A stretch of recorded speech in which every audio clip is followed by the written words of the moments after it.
네, 안녕하세요. 최수봉 박사의 당뇨 이야기 진행을 맡은 민진아입니다. 네, 오늘 이 시간에는 지난 시간에 예고해드린 대로 이 당뇨 합병증 중에 하나인 당뇨 망막증에 대해서 함께 알아볼 텐데요. 먼저 오늘도 저와 함께 도움 말씀 주실 전문가 분이십니다. 건국대의대 내분비내과의 최수봉 박사님 자리에 함께 하셨습니다. 네, 안녕하세요. 안녕하세요. 네. 이 당뇨 망막증, 우리나라 실명 원인 중 1위라고 합니다. 구체적으로 당뇨 망막증이라는 건 어떤 건가요? 먼저 당뇨 합병증의 중에서 아주 중요한 합병증입니다. 그래서 당뇨병은 망막증 외에도 여러 종류의 합병증을 가져오는데 몸이 망가진다는 얘기죠. 그렇죠? 네. 그래서 왜 어떻게 오는지를 알아야만이 치료도 될 거고 예방도 될 거예요. 네. 그래서 보면은 전에 설명한 거와 마찬가지로 음식 먹는 이유는 몸이 힘이 되고 살이 되는 거죠. 네. 그런데 정상 소화되고 동화장이 있어야 됩니다. 동화장은 인슐린이 하는 일이고 인슐린 이 췌장에서 나오는 거죠. 네. 당뇨병은 얘가 기능을 잃은 거예요. 그래서 어떻게 되냐면 동화장이 안 되니까 이 영양분인 포도당이 일로 못 지나가요. 못 들어가요. 그래서 고혈당 되고도 빠져나가고 몸은 에너지 부족 상태가 되니까 살이 녹아내려요. 살이 그래서 살이 빠지니까 살이 빠진다는 게 우리 몸이 파괴되는 거죠. 그죠?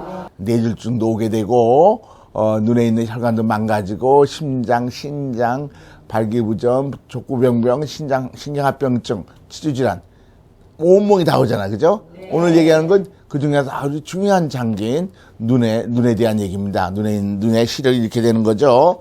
실제로 당뇨병 환자가 이게 이 전에 치료 방법으로는 이걸 잘 치료를 못했어요. 그래서 이 전에 결과를 보면 어떻게 되냐면 당뇨병은 무슨 천벌을 받은 무슨 이게 저주를 받은 병같이 생각을 그렇게 얘기를 해요. 네. 왜냐하면 치료를 잘 못했으니까. 그래서 어떻게 되냐면 이 전에 얘기는 약 한 거의 100% 정도 15년 이상 되면 망막증이 발생한다. 아까 얘기했잖아요. 치료를 잘못하면은 우리 몸이 짜부러지니까. 네. 그렇죠? 눈에 있는 것도 살이 점점 없어지니까 파괴되는 거 아니에요? 네. 그래서 처음에는 태어났을 적에 눈이 잘 보였는데 나중 후천성으로 시력을 잃은 거에 가장 중요한 것이 바로 당뇨병 때문에 온 것입니다. 가장 많은 거예요. 네, 시력을 잃는다는 건 정말 생각만 해도 너무 두려운 것 같은데요. 그런데 이 당뇨 망막증의 경우에는 병이 상당히 진행되기 전까지도 그 증상이 미미하다고 해요. 그렇죠. 우리 몸이 이게 잘못된 치료를 하거나 잘못된 조건을 만들어주면은 이게 금방 나빠지는 거 아니에요? 네. 우리 몸이 얼마나 잘 돼 있는데, 잠들 치료한다고 금방 망가지진 않죠? 네. 그게 저항하니까 안 망가지려고. 그래서 천천히 망가져요. 그래가지고 우선 이 당뇨병을 치료한다 하지만은, 잘못된 치료하게 되면은, 우리 몸이 그래도 생명력이 있으니까, 살금살금 점점 망가지는 거죠. 그래서 아주 많이 망가지기 전까지는 특별한 큰 장애가 없이 보이는 거죠. 그러니까 약간 흐리게 보이거나 뭐 그런 정도는 오겠지만은 그러나 그 전에 벌써 오랜 기간 동안 잘못된 치료를 하고 있었다는 것을 환자들 알아야 되는데 이게 환자분들이 똑똑한 환자들은 그걸 잘 아는데 일반적 환자는 완전히 망가질 때까지 그냥 그 병을 길게 끌고 나가는 경우가 많아요. 또 우리 과학이 그만큼 발전하지 못했다는 걸 확실히 아셔야 되는 거죠. 네. 네, 또 조사 결과에 의하면요, 이 당뇨 환자 약 40%가량이 당뇨 망막증을 앓고 있다고 합니다. 이 문제는 대부분 당뇨 망막증 환자들이 절반가량이 실명 위기가 돼서야 그때서야 병원을 찾는다고 해요. 이 박사님께서도 이제 당뇨 전문의로서 많은 환자들을 보고 계시니까 이런 환자들 많이 보셨을 것 같아요. 네, 그렇죠. 지금 MC께서 말씀하신 것도 이 실명 위기에 처해서야 병원을 찾는다고 하는데요. 사실은 병원 찾는다는 것은 안과 병원 찾는다는 얘기 같아요, 여기는. 그렇죠? 그 전에는 당뇨하는 의사한테 가서 당뇨병을 치료하고 있었던 의사들이에요. 근데 아까 얘기한 대로 사실은 보면은 안과에서는 망막증 없다고 그러지만은 걔네들 그 사람들의 결과가 그런 거죠. 실제로 환자 느끼기에는 시력이 많이 망가지고 계속 되어 있었다고 그랬지 않습니까? 그래서 문제가 뭐냐면 당뇨병 환자들이 아주 똑똑해져서 잘 알고 이걸 미리 알고 대비를 해야 되는 거죠. 네, 합병증이 오기 전에 꼭 예방을 하는 게 가장 중요한 것 같은데요. 그렇다면 이런 당뇨 망막증을 치료하기 위한 방법에는 어떤 것들이 있을까요? 네. 그래서 실제로 이 망막증에 대한 얘기 보면 이제 여러 가지가 있는데요. 첫째 하나는 뭐냐면 이 혈당치와 망막증 관계가 있어요. 근데 이제 주의할 거는 이 혈당치가 높다는 것은 사실 세포의 에너지 부족 상태에 반대되는 똑같은 말입니다. 예, 그러니까 이게 혈당치만 갖게 되는 건 아니에요.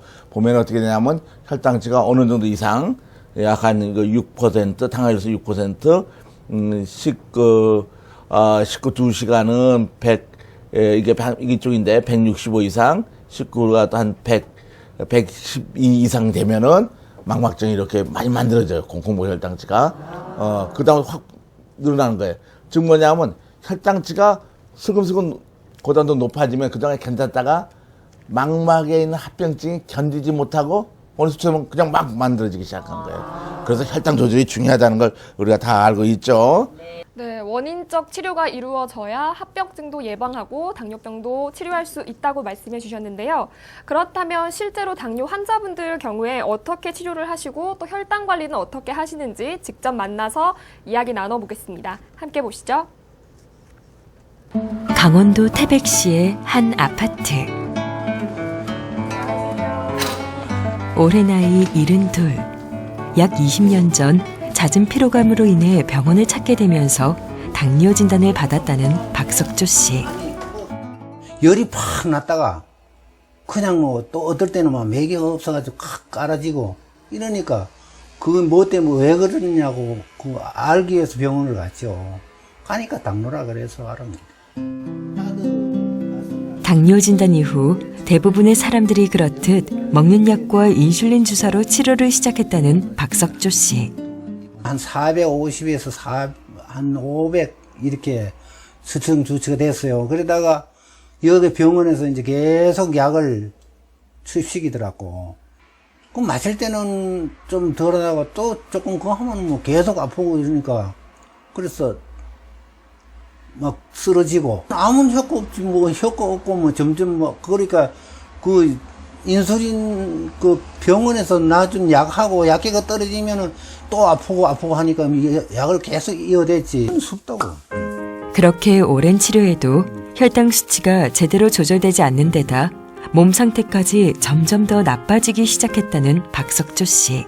결국 약 5년 전 그는 새롭게 인슐린 펌프 치료를 시작하게 됐다는데 620에서 가던 사람 지금 뭐 한 180에서 200 사이니까 뭐 식사 후 양이 처음에는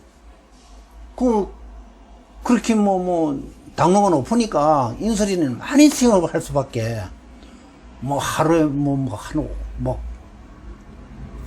한 번 먹을 때마다 막 한 50석 막 이렇게 맞았다고. 맞았는데 지금은 뭐 거의 뭐 한 30 맞아도 그 양이 굉장히 줄어든 거지.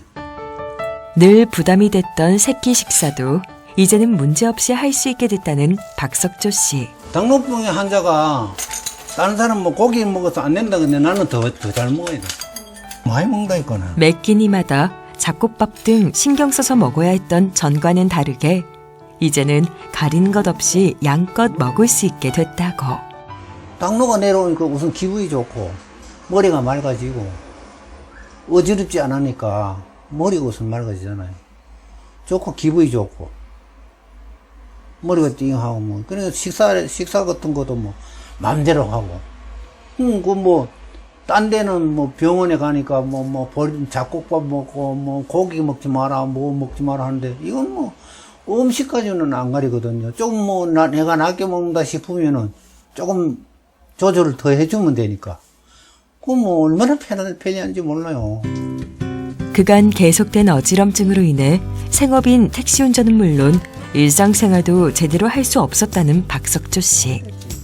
눈에 띄게 건강이 회복되면서 이제는 지켜보는 가족들 또한 한시름을 놓았다는데 일단 예전에는 그러니까 아버님이 상당히 쉽게 피로를 많이 느끼시고 좀 많이 무기력해지시고 짜증도 많이 내시고 이제 좀 그러셨는데 지금 펌프 착용하시고는 그러니까 움직임도 활발해지시고 그러니까 규칙적으로 이제 본인의 이제 운전을 하시는데 규칙적으로 이제 운전을 할 수 있다는 그 자체만으로도 행복을 많이 느끼시는 것 같아요.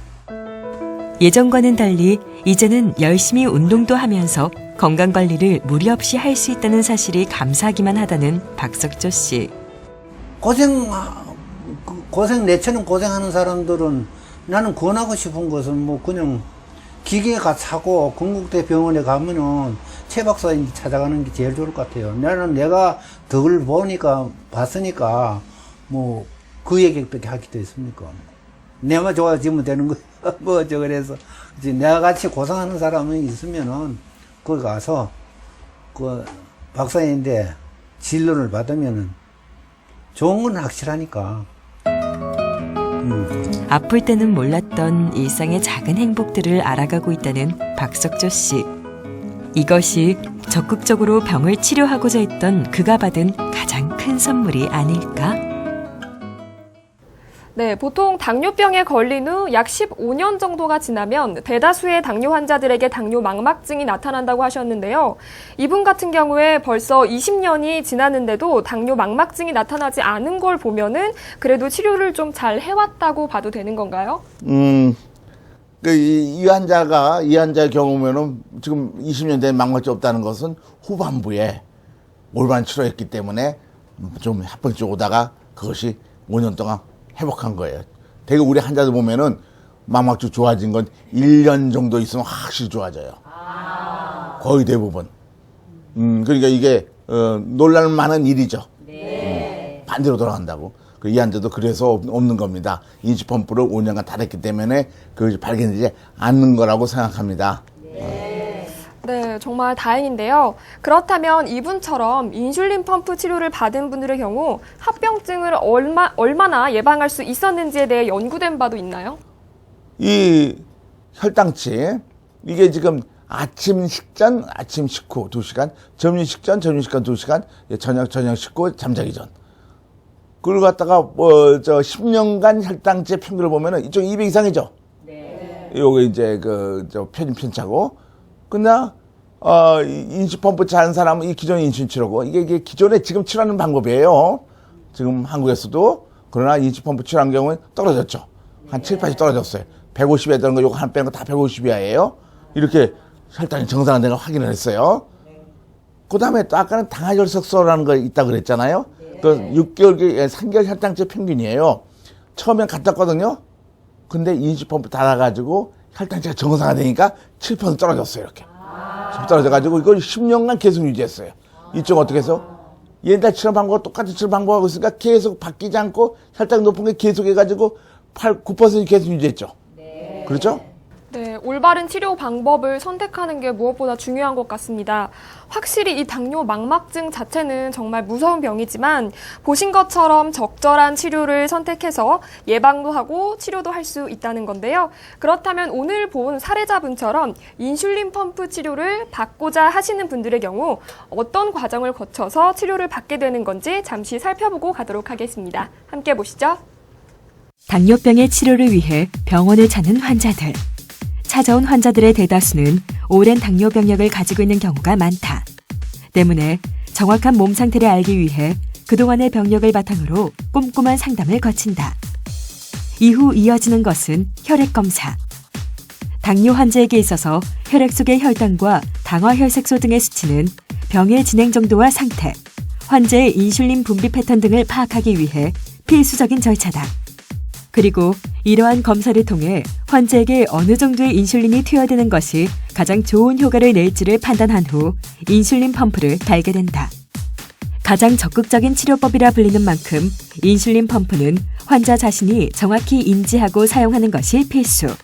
이를 위해 일정 기간 병원에서 사용법 등에 대해 배우고 적응하는 기간을 갖는다. 인슐린 펌프는 휴대하기 편리하도록 크기가 작고 피하 지방이 많은 복부에 바늘을 꽂아 부착. 한 번 부착하면 며칠간 지속되기 때문에 매번 주사를 맞는 고통과 약을 준비하는 번거로움을 줄여준다. 인슐린 펌프의 가장 큰 장점은 원하는 것을 마음껏 먹을 수 있는 식사의 자유가 보장된다는 것. 원하는 대로 먹을 수 있기에 몸의 건강이 좋아짐은 물론 심리적인 만족 효과 또한 높다. 24시간 동안 일정량의 인슐린이 주입됨으로써 정상 범위의 혈당을 유지, 갑작스런 저혈당 증상을 예방하고 합병증을 예방함과 동시에 치료 효과까지 얻게 되는 것. 네, 앞서 인슐린 펌프 치료가 어떻게 이루어지는지 살펴봤는데요. 그렇다면 병원을 찾아서 검진을 받고 또 인슐린 펌프를 착용하기까지 대략 2주 정도 걸린다고 보면 되는 건가요? 예, 그렇죠. 그러니까 인슐린 펌프 치료는 이 치료의 주인이 의사가 되는 것이 아니고 환자 자신이 되는 개념이에요. 그래서 약 2주 동안 또 몸이 많이 변해요. 새로운 상태. 그걸 우리 전문가들이나 전문 간호사들이 잘 보면서 잘 유도하고 이렇게 끌어줘야만이 이게 잘 되는 거라서 2주 동안 훈련이 필요한 거죠. 네. 네, 그렇다면 그 2주간의 교육 기간 동안에 운동이나 식사도 어떻게 하는 게 좋은지 다 포함되어 있겠네요. 그렇죠. 뭐 운동이나 식사는 사실 당뇨병의 원인과는 관계가 없는 건 사실이죠. 그냥 음식 잘못 먹어서 당뇨 걸린 것도 아니고 운동 안 해서 당뇨 걸린 것도 아닙니다. 실제로는 문제는 췌장이 망가졌다는 거 아니에요, 그죠? 예, 그래서 그걸 이제 우리가 안경 낀 것처럼 눈 나쁨, 그죠? 보조 기구를 껴가지고 인슐린 펌프 달면은 완전 정상으로 돌아가죠. 그래서 운동이나 식사도 어떻게 하는지 이제 보조 요법이긴 하지만은 자기 몸이 이제 정상으로 바뀌니까 예전과 다른 상태가 되죠. 활발해지고. 그러니까 운동도 시키고 훈련시키고 음식도 고기도 많이 먹고 영양분 좋은 거 잘 먹고 하여간 뭐 그렇게 그 훈련시키는 거예요. 예, 그래서 이제 완벽한 자기 치료할 수 있는 능력을 만든 다음에 집에 가세요 하고 보내는 거죠. 그래서요. 네, 알겠습니다. 자, 그럼 이번에는 방청객분들의 질문을 받는 시간이죠. 네, 궁금한 점이 있으셨던 분들은 지금 질문해 주시기 바랍니다. 인슐린 펌프 치료를 시작한 후에 피해야 하는 음식이나 주의해야 하는 운동이 있나요? 첫째, 없어요. 실제로, 우리가 눈이 나쁜데 말이죠. 이게 뭐 피할 게 많죠? 자동차도 못 움직일 거예요. 딴 사람 시켜서 해야 될 거예요. 그죠? 계단 올라가려도 손잡고 올라가야지. 그렇죠? 근데 내가 보상했잖아요. 안경으로. 원인 알아가지고. 이게 굴절 이상. 그래가지고 딱 3만 원 투자해서 딱 봤으면 잘 보이니까 그 다음 또 운전도 내가 스스로 하고, 그죠? 길도 잘 가고, 그죠? 그러니까 이 인슐린펌프도 마찬가지예요. 원인적 치료니까 이제는 정사가 똑같이 먹을 거 다 먹고 운동도 정사가 똑같이 다 하고 뭐 그 피할 게 하나도 없죠. 안경 꼈다고 피할 운동이 있고 음식 안 먹는 운동도 있고 그런 거 아닌가 똑같이, 그죠? 그러니까 인슐린펌프 달면 정상인과 똑같이 되는데 실제로 제가 보면은 정사 더 건강한 정상인이 돼요. 인슐린 체형 잘 본 거 보니까 아주 건강해져. 보면 대개는 한 10살은 젊게 보여요, 전부 다들. 네, 이 식이요법 때문에 고생이 많으신 환자분들한테는 굉장히 희망적인 얘기인 것 같은데요. 네, 또 다른 질문 있으신가요? 망막증은 한 번 생기면 회복이 어렵다고 하던데 이미 망막증이 생긴 다음이라도 인슐린 펌프를 달면 치료가 되나요? 그럼요. 아까도 말씀드렸지만은 이게 얼마나 많이 망가졌냐에 따라 달라요. 서서히 망가진다고 그랬잖아요, 그죠? 근데 정상적인 눈을 어느 정도 망가지는 방법은 계속 망가뜨리는 방법이에요, 그죠? 만약에 근본적인 당뇨 치료가 가장 근본적인데 그걸 갖다가 그런 방법을 계속 한다 그러면은 안과 가도 계속 망가지는 거죠, 그죠? 알겠습니까? 이거 잘 이해하셔야 되는데, 그런데 인슐린 펌프로 근본적인 문제가 해결되면 당뇨병 상태가 아닌 상태로 가니까 그 다음 복구가 일어난다고. 그래서 망막증이 없어져요. 정말 없어져요. 눈에 이제 핏줄이 터지거나 쫙 흡수돼가지고 정상 핏줄로 다 바뀐다는 보고가 논문에 나와 있는 거 보고된 것도 있고, 실제로 우리 안과 친구도 나한테 보고하는 거 보면 이상하게 이전에 옛날 치료했던 데는 계속 나빠지는 거 봤는데 선생님 환자만은 왜 이렇게 좋아집니까? 너무 놀랐습니다. 책에도 못 본 일이 일어나고 있습니다. 사실은 논문은 나오고 있지만 그 사람들이 옛날 책 보니까 그렇죠. 그래서 그러니까 많이 망가져가지고 레이저 치료 많이 하고 이런 경우는 실제로 흠집돼서 망가뜨린 거거든요. 그렇지만 않으면은 거의 대부분 회복하는 방향으로 나가요. 그러니까 근데 많이 망가지면 빨리 해야지 회복이 잘 되지. 많이 망가진다면 회복할 여지가 별로 없잖아요. 그러니까 초기 때 막막 좀 시력이 얼굴은 빨리 와서 더 합병증을 더 진행시키지 말고 회복시키는 방향으로 나가야지 되는 거죠. 그 이것이 구식 치료와 구식 당뇨 치료와 이 신체적인 인식본부 치료는 아주 다른 거예요. 그 국민들이 그걸 오해하지 마시기 바랍니다. 여인 다르시니까, 네. 네, 합병증이 이미 진행되고 있더라도 그 결과가 정상적으로 다시 좋아질 수 있다는 말씀이신 거죠? 그렇죠. 네. 네, 방청객분들의 질문까지 박사님과 함께 말씀 나눠봤습니다. 자, 오늘은 이 대표적인 당뇨 합병증 중에 하나인 망막성 질환에 대해서 함께 알아봤고요. 다음 주 이 시간에는 당뇨병성 신장질환, 그러니까 신장 합병증에 대해서 함께 이야기를 나눠볼까 하거든요. 네, 박사님, 이 신장 합병증도 망막증만큼이나 많이 나타나는 당뇨 합병증 중에 하나라고요. 그렇죠, 그렇죠. 자, 지금 망막증은 아주 미세한 혈관들이 많이 있습니다. 근데 이 전의 치료 방법으로는 혈당증 높게 유지하고 작게 맺고 그러니까 이 혈관이 파괴돼가지고 출혈돼가지고 망막에 신경세포 죽어가지고 나오는 거 망막증에 이게 장기까지 가는 거 아니에요? 그러면 똑같은 혈관이 어디에 있느냐면은 신장에도 있거든요. 똑같은 게 신장도 많아요. 그래서 망막증이 있으면은 망막의 혈관이 실핏이 파괴되면은 신장에 있는 것도 똑같이 파괴되거든요. 그래서 그 망막증과 똑같은 율로 오게 돼요. 그러니까 망막증 있는 환자는 틀림없이 신장합병증이 있어요. 그러니까 아까 말했는데 거의 100%, 98, 78%, 아까 40%다 똑같이 적용되는 거예요. 그래서 신장을 나쁘게 만듭니다. 그러니까 이게 그래서 당뇨병이 무서운 거죠. 그래서 우리 몸을 작게 먹으면서 몸을 그냥 줄이는 이런 치료하고 혈당 높게 하면 주면은 눈도 망막증 오면서 신장도 계속 망가지고 다른 합병도 계속 증가되는 거죠. 그래서 이 인터넷이나 이런 데 찾아보면은 구식 치료하는 그 방향에 이때까지 얘기 들어보면은 망막증이나 신장은 절대 낫지 않고 더 나빠질 뿐입니다. 이렇게 돼 있잖아요. 그죠? 그건 옛날 치료 결과고 인식본부 치료는 그것이 낫는다는 결과예요. 아까도 봤지만요. 그렇지 않습니까? 그러니까 여러분들이 그걸 줘야 하는데, 그러니까 거의 그 망막증과 똑같은 정도로 오신다고 보시면 됩니다. 정도의 차이가 있겠죠. 예. 네, 자세한 내용은 다음 시간에 다시 알아보도록 하겠고요. 네, 오늘도 도움 말씀 주셔서 감사합니다. 네, 많은 당뇨 환자분들이 가장 두려워하는 것 중에 하나는 바로 당뇨 합병증 때문입니다. 오늘 살펴본 망막증도 그러하듯이 초기에는 증상이 나타나지 않지만 병을 키우는 경우가 많다고 합니다. 어떤 치료를 하시든지 꾸준하게 그리고 혈당에 이상은 없는지 자주 점검하시는 게 좋을 것 같습니다. 네, 오늘 시간은 여기까지입니다. 고맙습니다.